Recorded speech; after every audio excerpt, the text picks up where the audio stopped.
between parody and pastiche. He says both of them involve the imitation, or better still, the mimicry of other styles, and particularly of the mannerisms and stylistic twitches of other styles. And so both parody and pastiche are key to kind of understanding postmodernism. But Jameson says pastiche is really the number one mode that postmodernism operates in, as opposed to parody. He says, although that both are associated with postmodernism, pastiche dominates. And when he talks about what pastiche is, he says that it's, while parody involves a sense of criticism or mockery of the texts which are being parodied, pastiche is simply a blank parody, a neutral mimicry without the ulterior motives of parody.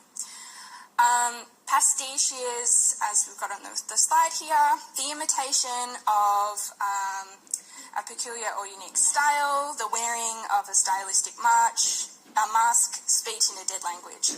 But it's a neutral practice of mimicry without the ulterior motive, without the satirical impulse, without laughter, and without that feeling that there's something normal that's being kind of imitated. It's blank parody, it's parody that's lost its sense of humour. So this is like parody without any political bite. He notes, quite interestingly, both Chinatown and The Conformist as examples of texts that deal on some level in pastiche because of the way they approach the past, so the history and past genres, through stylistic connotation, conveying pastness through the glossy qualities of imagery, stylistic 1930s-ness, and the attributes of fashion. Which I think is quite interesting.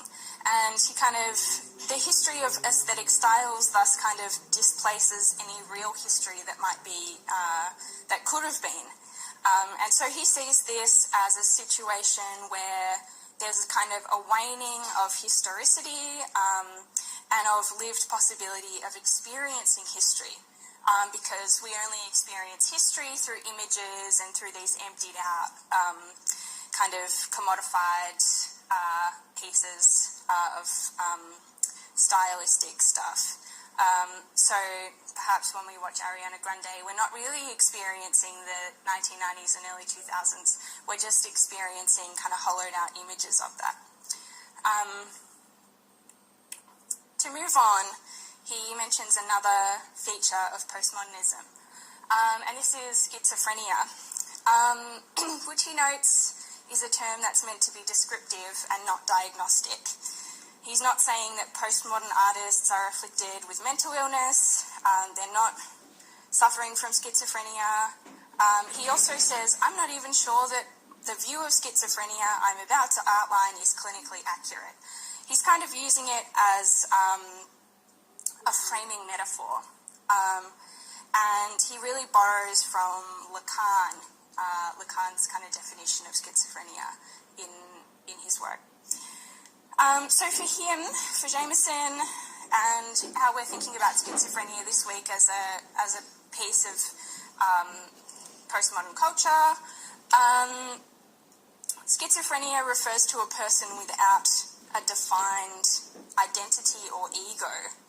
So there's a sense here that one's identity is built, at least in part, from different cultural items, songs, movies, TV shows, advertisements, etc. So the different cultural items you encounter helps you to build your identity. But Jameson thinks that as part of postmodernism, those items are kind of presented to us in a way that's scrambled and confusing. And so there's a difficulty in forming one's identity over time because that time is no longer kind of a linear thing. So he describes here the schizophrenic experience as an experience of isolated, disconnected, discontinuous material signifiers which fail to link to a coherent sequence. The schizophrenic thus does not know personal identity in our sense, since our feeling of identity depends on our sense of the persistence of the I and the me over time. So in a quote like this, when he's talking about signifiers, he's referring to the signifying chain in which a sign or a text is modelled as a relationship between a signifier on the one hand, so a signifier is like a material object, the sound of a word, or the script of a film. And then on the other hand, we've got the signified, which is the meaning of that material, the meaning of that word, the meaning of the text. And those two things, the signifier and the signified, the object and the meaning come together to form a sign. But the schizophrenic suffers from a breakdown of that chain. So there's a discrepancy between the kind of object and its meaning.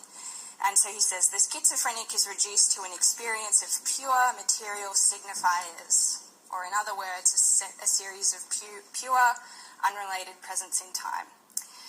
So for Jameson, a signifier that has lost its signified, or its meaning, such as if you were to repeat a word over and over and over again until it loses its meaning, this is something that becomes simply a hollowed out image. So then, with these two things in mind, he comes up with two key features of postmodernism. The transformation of reality into images, or the transformation of the real past into empty images via pastiche, and the fragmentation of time into a series of perpetual presents via a schizophrenic loss of historicity. So then, how can this help us to understand cinema? I've talked a lot of theory here. Let's try to get into some examples.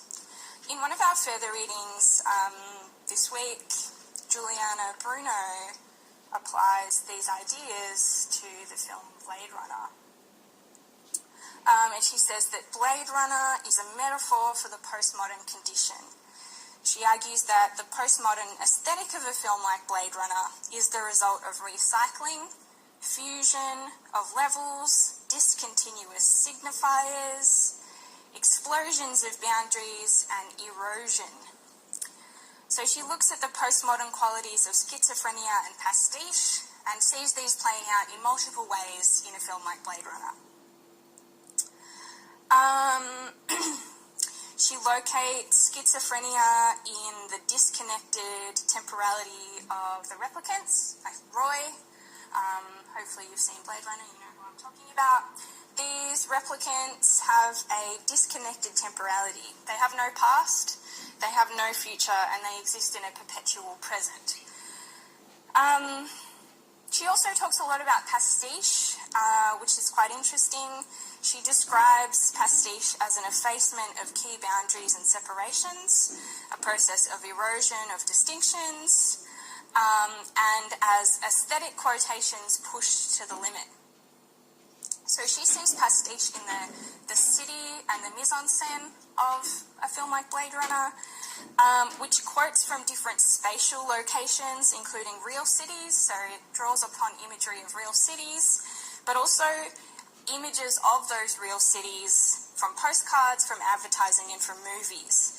And so when you watch Blade Runner, you might find it difficult to work out kind of where you are in space because it's drawing upon so many things. She says that the city is constructed from quotations also to temporal structures via the logic of pastiche. So she says there's Roman and Greek columns that provide a retro mise-en-scène for the city.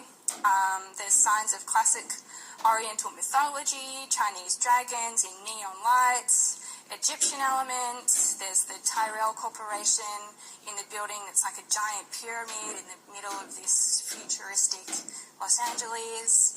There's elevators that have video screens, but they're made entirely of stone. And these combine into what she describes as an excess of scenography, an excess of aesthetic and a level of kind of exhibitionism. And the excess of violence in this film, in Blade Runner, is also part of that. So if you have a read of that article, you'll see how Bruno's analysis of the film comes to support her argument about the postmodern condition. And I would highly recommend checking out this reading. It's very, very good. So this brings me to Blue Velvet, a film that's regularly discussed as a key postmodern cinematic text. Now, I'm going to outline a couple of thoughts on the film here today, because I want to give you time and space to really nut this film out for yourselves, and to think about how postmodern aesthetics play out